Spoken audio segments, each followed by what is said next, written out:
18-month-old well visit and developmental milestones is probably one of the more important developmental milestones that we have. And this is because we really should start to see some good language development. And if there isn't good language development, we start to be a little bit more concerned.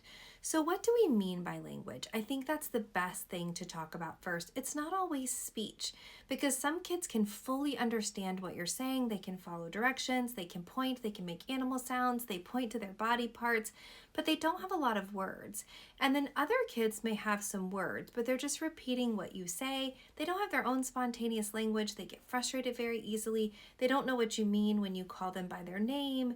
They're not playing with toys the same way that another child might. And so when we mean language, we mean how well do they interpret the world around them, and what are people saying to them, and how do they communicate?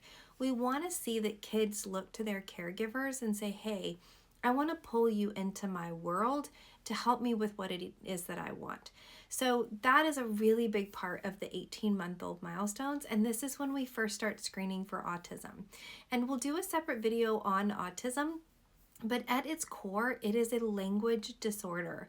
And so that's why this is one of the first times that you can really see signs of autism, because until now, language development has been really rudimentary or primary or simple. After 18 months, it starts to get a lot more complicated. Like we talked about in the 1-year visit, babies are a little bit like an iPhone. They need to download from the internet in order to develop. And children with language disorders, especially autism, struggle kind of downloading from the world around them because they speak a different language. So here are some other things that your 18-month-old might be doing. So they're going to be super active. They are going to be walking very well, climbing. They could be running.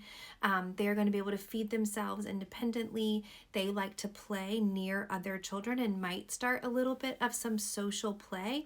They have really good emerging language skills, up to 20 words. I do have some kiddos that are speaking in 2-word sentences at 18 months. They should know their body parts on themselves and you. They should be able to do a little bit of some singing. You might not understand it. They should have a little bit of some dancing ability. They should be able to clap really well. We haven't talked about this one yet. You can see clapping as early as 9 months, but we really want to start to see clapping with music by 18 months. That's a sign that they kind of get how to make that sound associated with music. They love books. They love to cuddle. And they melt down for no reason.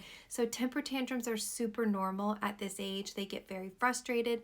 One thing I haven't mentioned yet is that frustration is normal at every phase of development, because frustration leads to development. If your child is never frustrated, they have no incentive to roll over. They have no incentive to make sounds. They have no incentive to move. They have no incentive to talk to you if they're never frustrated. And so try not to prevent frustration in your kid. See it as this is their incentive to move forward, and frustration leads to development. So we'll talk more about some of the 18-month things, but these are some big ones and some stuff to get started with. Take care.